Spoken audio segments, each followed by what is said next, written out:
इसमें कौन सी बड़ी बात है लवकुश? ये तो साधारण विद्यार्थी भी कर पा रहे हैं। यदि सत्य में तुम धनुर्धारी हो, श्री राम जी के सबसे बड़े भक्त हो, तो मेरी चुनौती पूरी करो। फिर हम मानेंगे कि तुम उत्तम धनुर्धर और सच्चे राम भक्त हो। क्या है चुनौती? अभी बताता हूँ।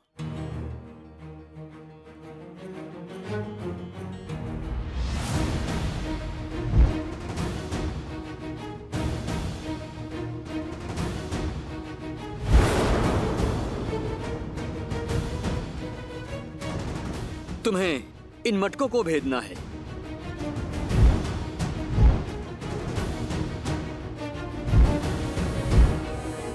बोलो, भेद पाओगे इसे?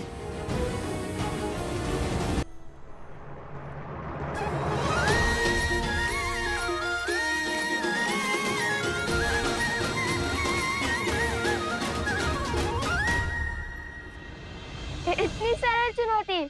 लगता है द्वेष की अग्नि धीमी पड़ने लगी है।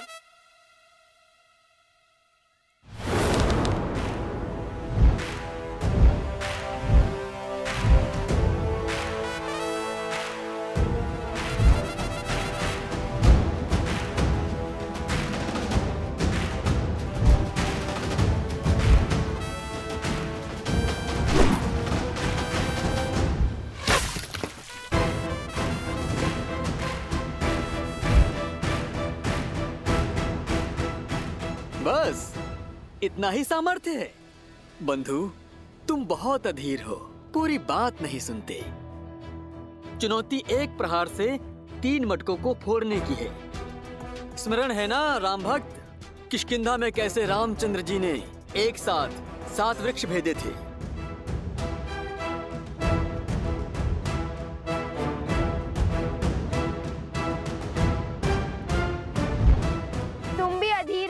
शीघ्र प्रसन्न हो जाते हो भ्राता शांडिल्य।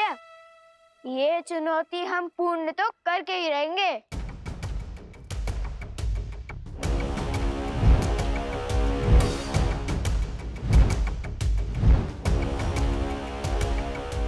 चाहिए भैया, भेज दीजिए। हाँ हाँ, भेज दीजिए मटके। वैसे ही जैसे प्रभु राम ने बहुत सारे वृक्ष भेदे थे। मैं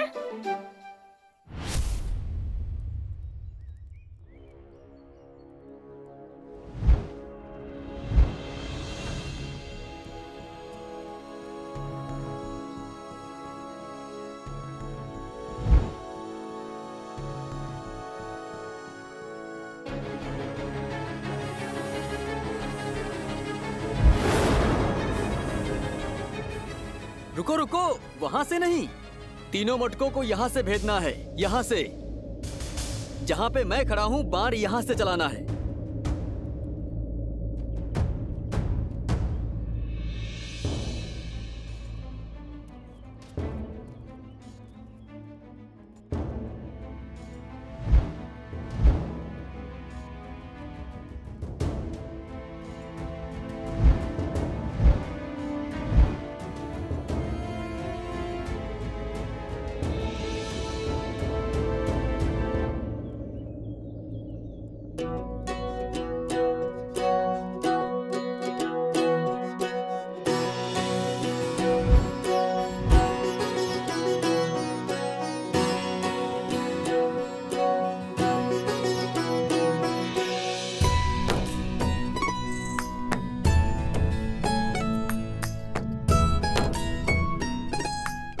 अब ये कहाँ चले? लगता है पराजय स्वीकार कर ली इसने।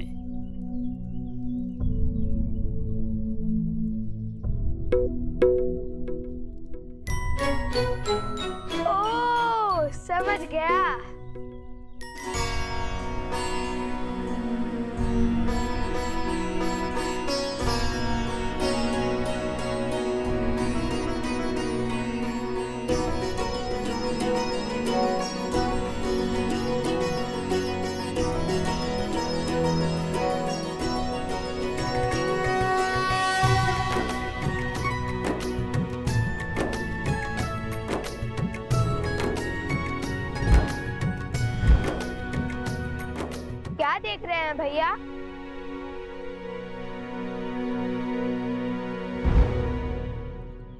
यही कि राम नाम से हर कठिन कार्य सरल हो जाता है।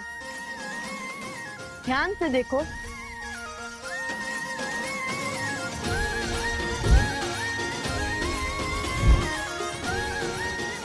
भैया अब ये 3 मटकों को अवश्य एक साथ भेदेगा। हाँ, अवश्य भेदेगा।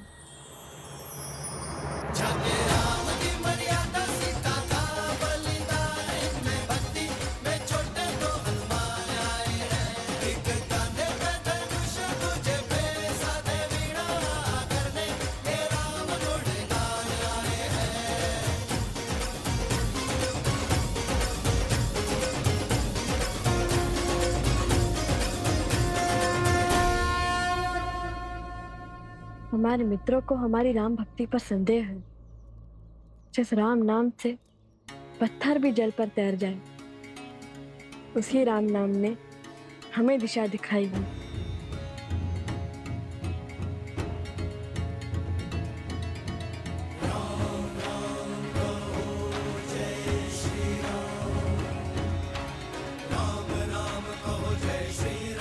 राम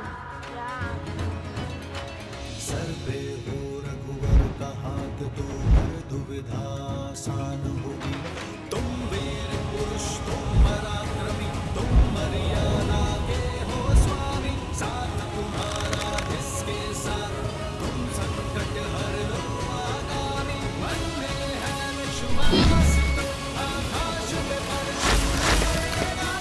जब होगी जीत तो हर दिशा में राम नाम गूंजेगा। राजा राम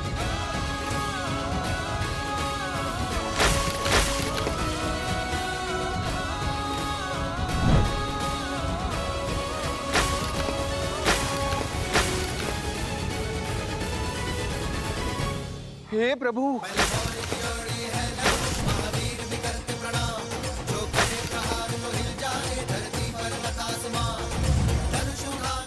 अरे कोई रोको उस तीर को, देखो।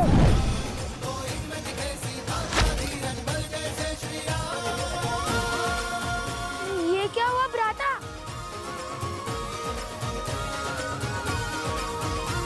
अरे मटके! कितना जल बह रहा है। कोई रोको इस तीर को, सारा पानी बह रहा है। चुनौती वृक्ष पर लटके 3 मटके फोड़ने की थी। तुमने तो आश्रम के सारे मटके फोड़ दिए।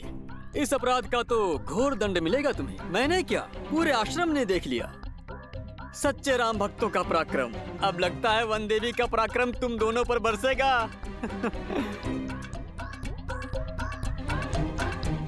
लव कुश, लो, आ गई तुम्हारी माता। अब आनंद आएगा।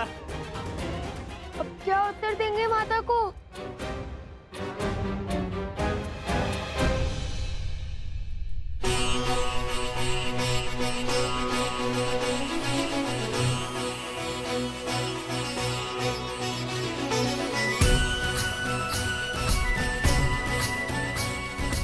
अश्वमेध यज्ञ के विधान के अनुसार ये वेदी 4 अंगुल और ऊंची होनी चाहिए। कुंड तक 21 सीढ़ियां होंगी, सभी 7-7 अंगुल की।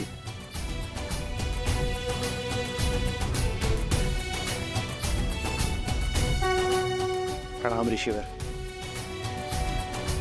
कल्याण मस्तु ऋषिवर। आप सबका कोटि कोटि धन्यवाद ऋषिवर। इस यज्ञ की सज्जा के लिए पधार कर आपने अयोध्या पर बहुत बड़ा उपकार किया है।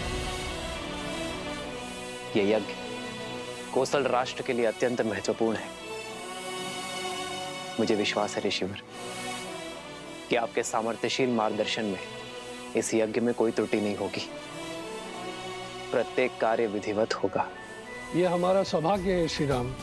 हर ओर राम राज्य का ध्वज लहराए। धर्म केवल कौशल में न रहकर सारे आर्यव्रत में विस्तार करे। इससे शुभ और कुछ नहीं हो सकता। और ये हमारी सेवा नहीं, पावन तपस्या है। इसमें भाग लेना ही स्वयं में एक तीर्थ है। मानचित्र राजन, ये यज्ञ वेदी का मानचित्र है। इसमें हर वेदी पर भगवान विष्णु के चरण चिन्ह बनाए जाएंगे।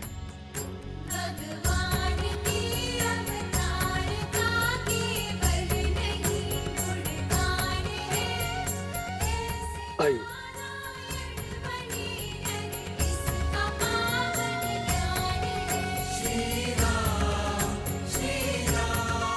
और यहाँ विराजमान होंगे यजमान अर्थात आप, और वहां आपके वामंग में महारानी का स्थान होगा।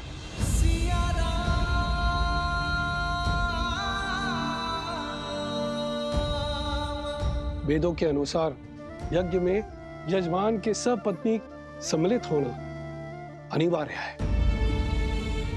बिना युगल आहुति के न यज्ञ पूर्ण होता है और ना ही उसका फल मिलता है। आपकी और महारानी की आहुति की शक्ति ही साम्राज्य में सुख और समृद्धि को बढ़ाएगी। राम सिया राम सिया राम।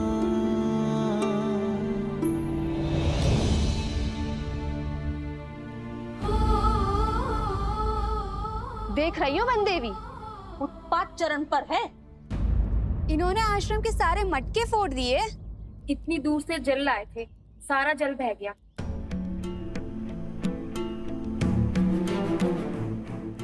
लवकुश, ये कैसी उद्दंडता है? क्यों किया तुम दोनों ने ऐसा? उत्तर दो। ये कैसा खेल था? जो भी हुआ उसका उत्तरदायित्व हमारा है, परंतु ये कोई खेल नहीं था, चुनौती थी। गुरु भ्राता शांडिल्य ने कहा था। वन देवी, मैंने केवल 3 घड़े कहे थे फोड़ने के लिए, सारे नहीं। आप चाहे तो इनसे पूछ लीजिए। हाँ वन देवी, बात 3 घड़ों पर ही लक्ष्य साधने की हुई थी। लवकुश, माता वो शक्ति अधिक लग गई। तुम्हारी इस अधिक शक्ति के कारण आश्रम में एक भी बूंद जल नहीं है। अब तुम दोनों का यही दंड है कि तुम दोनों पूरी रात्रि जागकर आश्रम के परिवार वालों के लिए नदी से जल भरकर लाओगे।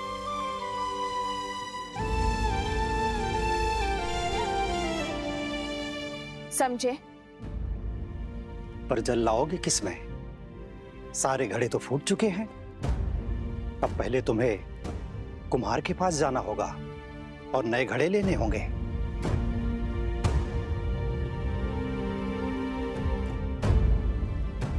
जी माता।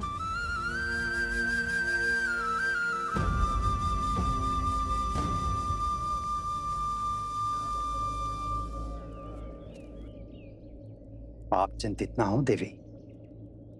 कुछ व्यक्तियों की दृष्टि में यह उद्दंडता है, पर सीधा देखा जाए तो श्री राम नाम की महत्ता की गूंज छुपी है इसमें। इस परीक्षा ने यह सिद्ध कर दिया कि राम नाम की शक्ति में इनका विश्वास कितना दृढ़ है। राम सिया राम जय जय राम। राम सिया राम जय जय राम।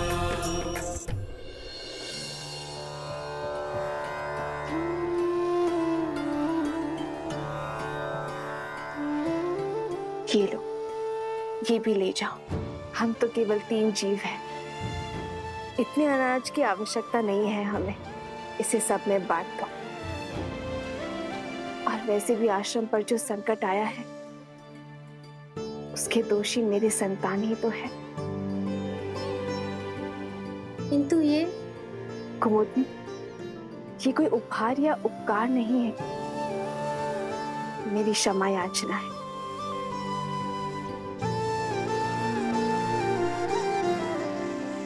दोष तो शांडिल्य का भी था ना, उसने ही उकसाया दोनों लवकुश को, और फिर बड़े होने के नाते उसका उत्तरदायित्व भी तो अधिक है।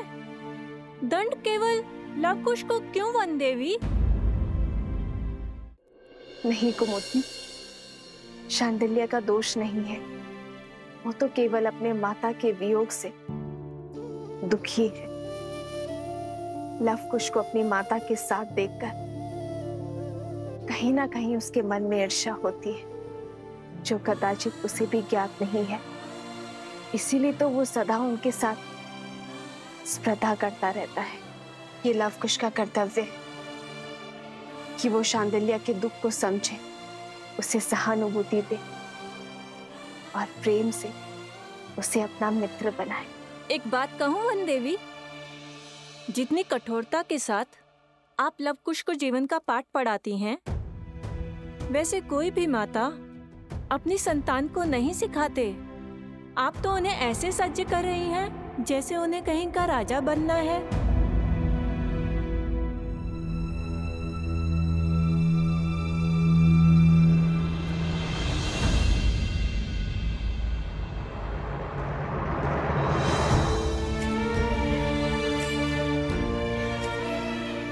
अब इसे मैं कैसे समझाऊं आर्य कि एक रानी केवल प्रेम रूपी माता नहीं बन सकती। मेरे कंधों पर अपने पुत्रों को पिता के समरूप बनाने का भार भी तो है ना आर्य, ताकि कल को वो पूरी निष्ठा के साथ अयोध्या के सिंहासन और प्रजा के मन पर राज कर सके।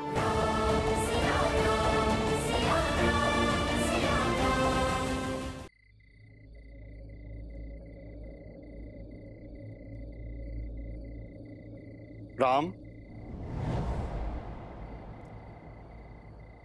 आचार्य,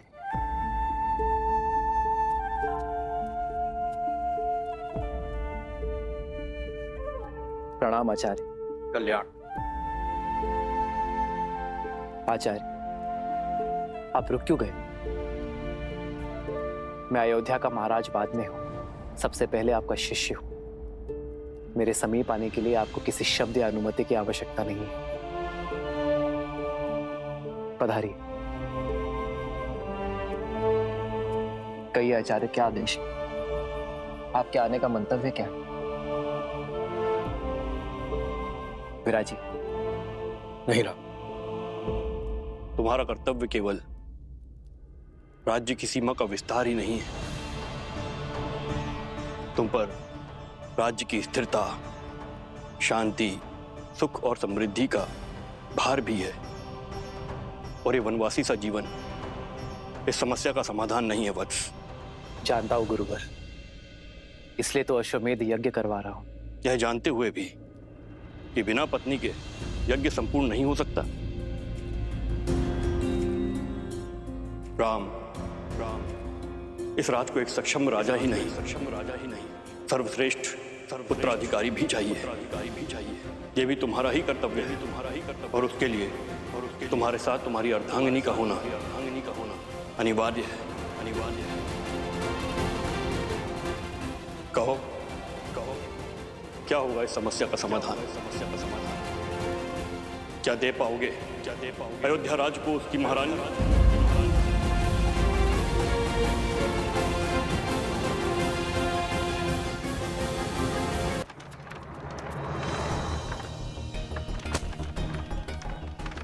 कुम्हार जी, हमें इन सब के बदले में घड़े चाहिए। हाँ हाँ, शीघ्र दीजिए। आश्रम के सभी मटके फूट चुके हैं। वो तो ठीक है, परंतु ऐसा हुआ क्या? कोई भूचाल आया था कि आश्रम के सारे घड़े एक ही दिन में टूट गए? भूचाल ही समझिए। कुछ उद्दंडी बालकों ने उपद्रव मचा रखा है आश्रम में। नए घड़े तो मिल जाएंगे, पर उनके बदले इतना अनाज चला गया। अब खेतों में और अधिक परिश्रम करना पड़ेगा। हाँ बहन, इस वर्ष की फसल बहुत ही परिश्रम मांगेगी। बालकों की उद्दंडता पर अंकुश रहना चाहिए। कब समझेंगे कि जब कोई बिना विचार किए कार्य करता है तो परिणाम पूरे समाज को भुगतना पड़ता है।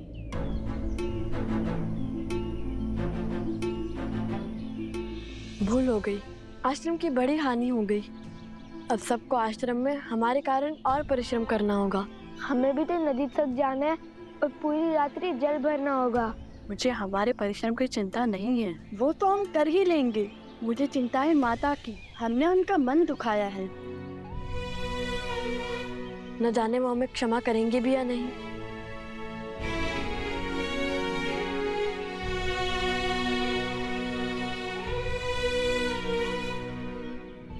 नन्हे बालक आश्रम के बाहर कैसे जाएंगे?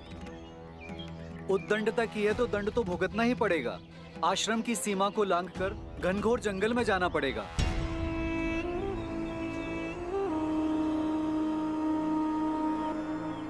आज नहीं तो कल कोई तो इस आश्रम की सीमा लांघेगा ही, और उसे सीढ़ी बनाकर मैं पहुंचूंगा सीता तक।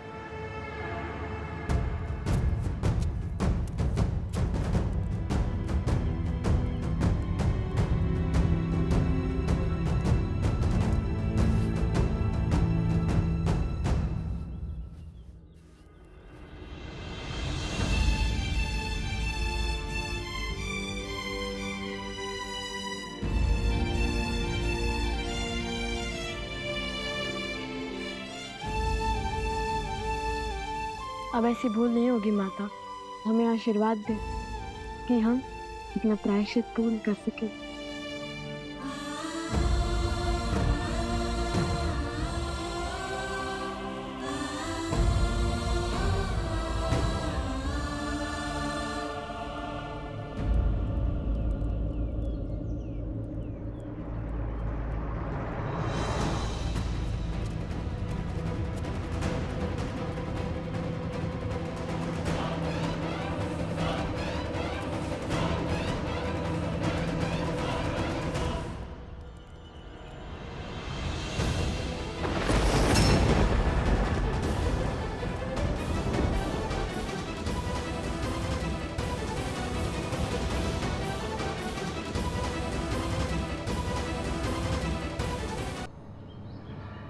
अर्थात ये दोनों बालक सीता और राम के। अद्भुत, अद्भुत।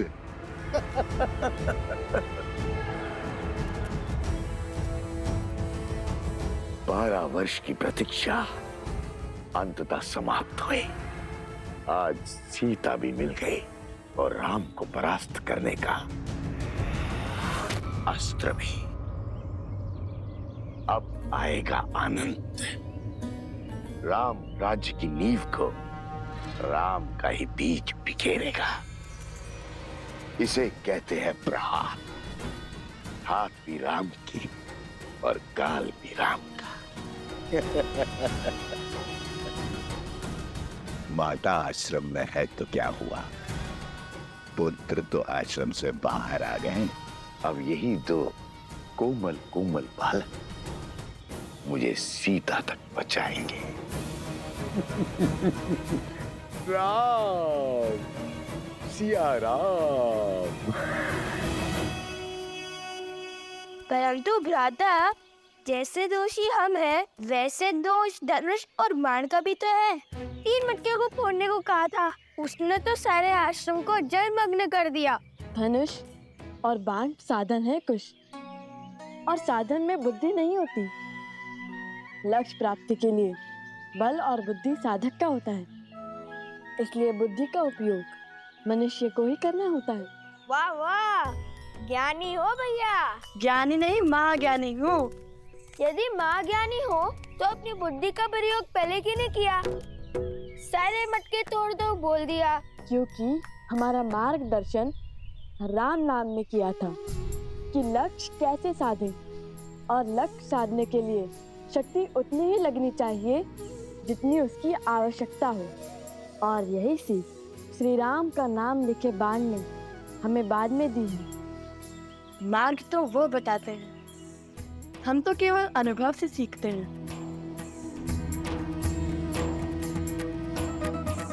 मैं भी अनुभव से बोल रहा हूँ भैया। भूल हो गई, अब नहीं बोलूंगा। दंड मिलता है मेरे बोलने से। माता ने हमें दंड कष्ट देने के लिए नहीं, ज्ञान देने के लिए दिया है, ताकि हमारी बुद्धि का विकास हो सके। अब देखो, जो बात मैं सुनकर समझता हूँ वो बात तुम दंड पाकर ही समझते हो। महाज्ञानी हैं आप, मैं क्या समझूंगा? मैं तो आपका बस एक शस्त्र हूँ। संधान तो आपके मन से होता है। बाण चलाने में भले ही तुमसे आगे हूँ, किंतु वास्तव में तुम्हें कोई नहीं पकड़ सकता।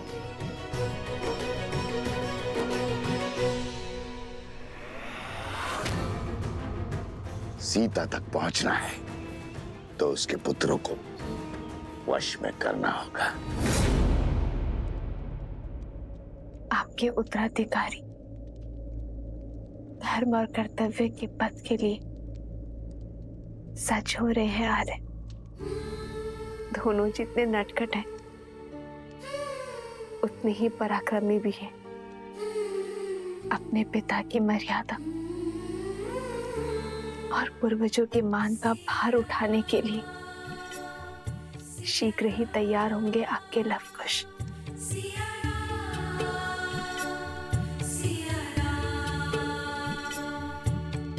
दोनों एक हैं, बस यही सच है। राम लक्ष्य और राम ही पथ है। विरह की आग में जले सिया राम। एक है तन और एक है प्राण। इस रात को एक सक्षम राजा ही नहीं, सर्वश्रेष्ठ उत्तराधिकारी भी चाहिए। क्या दे पाओगे अयोध्या राज को उसकी महारानी? आपको तो भोजन खिला दिया है, किंतु हमारे दोनों पुत्र भूखे होंगे और कुश को तो बहुत अधिक भूख लगती है आर्य।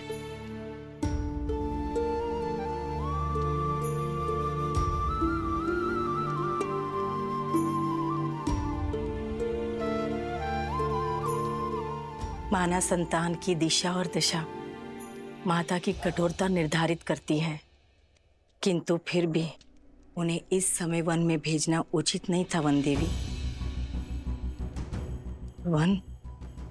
वन पशुओं से भरा है, उस पे असुरी शक्तियां। लवनासुर अवश्य मर चुका है, परंतु अभी भी असुरी शक्तियां आश्रम के चारों ओर मंडरा रही है, अवसर की प्रतीक्षा में।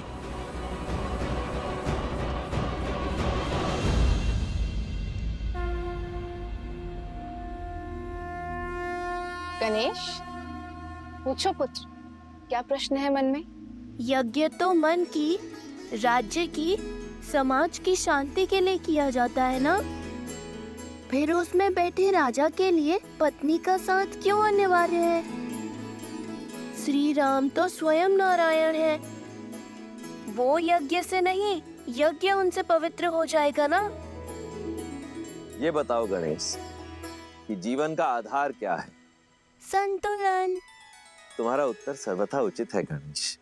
ये संसार, ये प्रकृति संतुलन पर ही आधारित। जैसे दिन को संतुलित करती है रात्रि, बुराई को संतुलित करती है अच्छाई, वैसे ही पुरुष को संतुलित करती है स्त्री। किसी भी यज्ञ का उद्देश्य और फल तभी प्राप्त होता है जब उसमें दी गई आहुति संतुलित। इसीलिए यज्ञ में या जीवन में पुरुष के साथ स्त्री का होना आवश्यक ही नहीं, अनिवार्य भी है।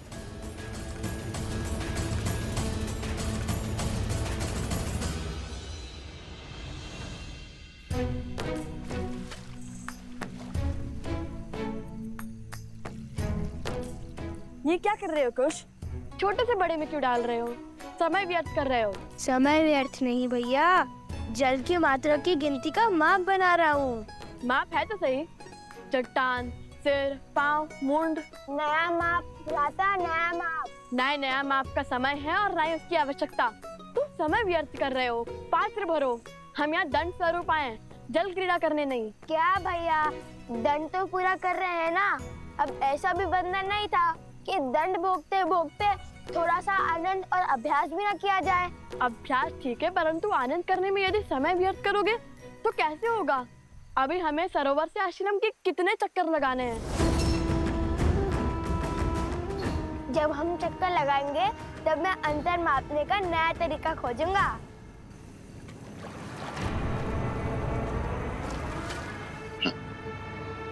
कितने अबोध है ये दोनों बालक। पुनः आश्रम नहीं पहुंचेंगे तो माता को तो ढूंढने बाहर आना ही होगा।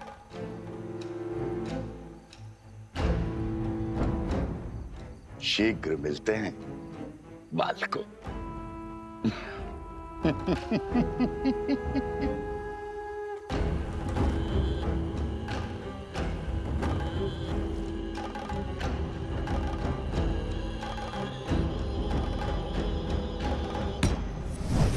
क्या आदेश है राक्षस श्रेष्ठ? किसे सताना है? रहोगे राक्षस के राक्षसी। कभी तो पुण्य का काम किया करो। यहाँ दो सुंदर कोमल अबोध बालक आए हैं और थके हुए भी हैं। उन्हें अपनी शक्ति से निंद्रा दे रहा हूं। बाकी का काम हम स्वयं करेंगे। जाओ।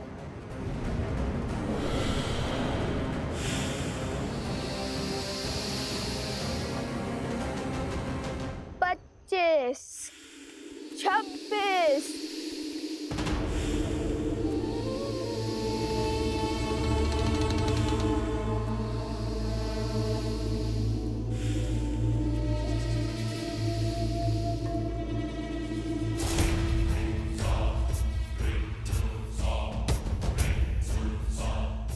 सत्ताईस, 28। ये क्या कर रहे हो कुश? बताया तो था, अंतर गिनने का नया तरीका। पहले भूख, अब ये निद्रा। कुछ भोजन मिल जाता तो कितना अच्छा होता। नहीं, 41। जब तक ये कार्य पूर्ण नहीं होता तब तक ना ही हम भोजन कर सकते हैं और ना ही निद्रा ले सकते हैं। नहीं तो माता के मन को ठेस पहुंचेगी। चलो मैं तुम्हें वो प्रसंग सुनाता हूँ जिसे सुनकर तुम्हें सदा हंसी आती है कि कैसे हनुमान जी ने अपनी पूंछ से लंका में आग लगाई थी। सुनाओ। यदि रोकूंगा तो आप रुकोगे तो नहीं। सुनाई दीजिए।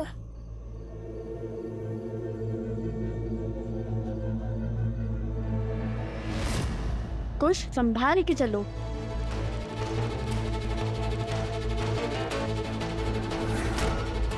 कुश,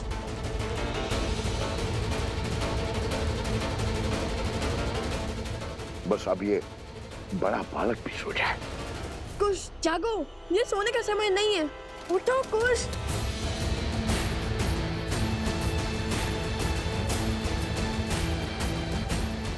कुश जागो, कुश।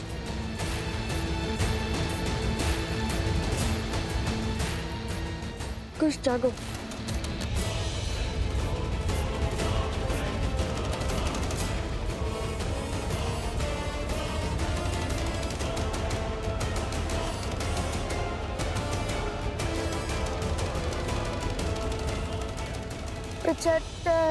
गिनती बोलने की जगह श्री राम का नाम लो। भूख भी मिट जाएगी और निद्रा भी। चलो बोलो राम। श्री राम। 75, श्री राम। 76, श्री राम। केवल श्री राम। केवल श्री राम। केवल श्री राम। केवल श्री राम। श्री राम। श्री राम। श्री राम। श्री राम। श्री राम। श्री राम। श्री राम। श्री राम। श्री राम। श्री राम। ये राम का नाम क्यों हर बार मेरे आड़े आता है? सारा परिश्रम व्यर्थ कर दिया। ये थी तुम्हारी शक्ति। बढ़ाओ अपनी शक्ति। अगर ये दोनों नहीं सोए ना तो मैं तुम सबको सदा सदा के लिए सुला दूंगा। जाओ। राम। राम राम राम राम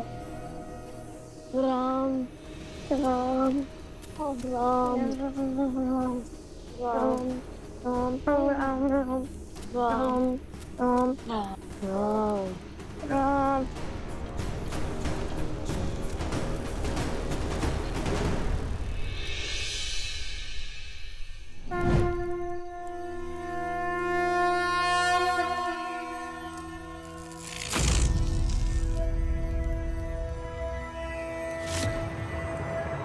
अरे ये कैसा चमत्कार है।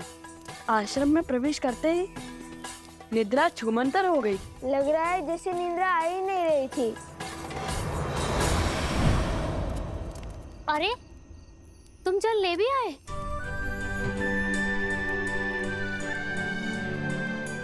लाओ लाओ हमें दो।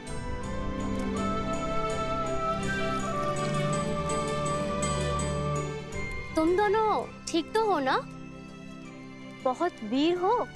लव कुश, पर इतना जल आश्रम के लिए पर्याप्त नहीं होगा, और जल की आवश्यकता होगी। तो क्या वन देवी के पुत्र थकते नहीं हैं?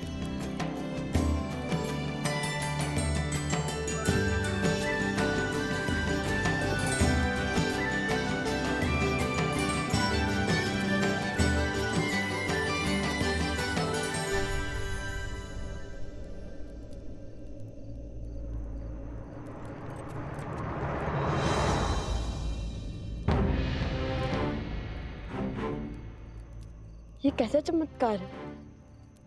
आश्रम की सीमा के बाहर निकलते ही निद्रा आने लगती है और भीतर आते ही निद्रा छूमंतर हो जाती है।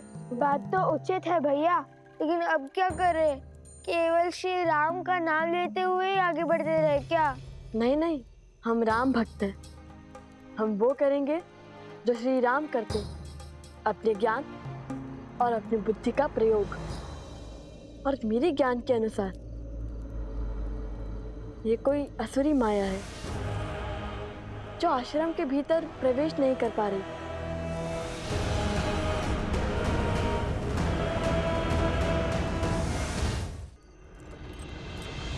तो आज छिनमिन कर ही लेते हैं भैया। अब आया ना दंड का आनंद। बताइए भैया, कहाँ है वो राक्षस? जो दिखेगा ही नहीं उस पे लक्ष्य कैसे साधोगे?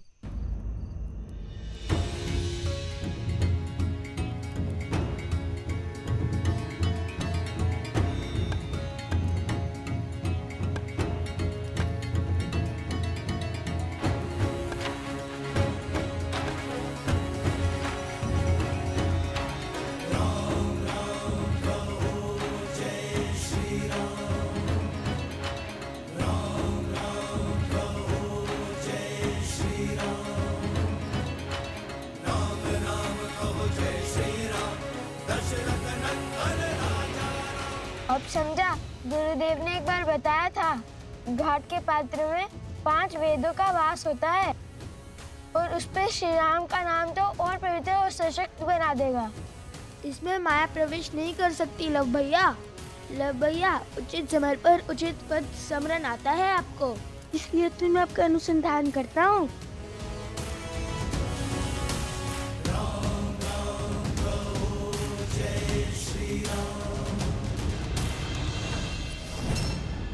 एक और अवसर है तुम्हारे पास, लगा दो अपना सारा बल, पात्र में प्रवेश करो और निंद्रा धोने। आप तो जानते हैं ना, राक्षसी माया बट पात्र में प्रवेश नहीं कर पाती, और प्रयास भी करे तो असंभव है क्योंकि उन पे राम का नाम लिखा है। राम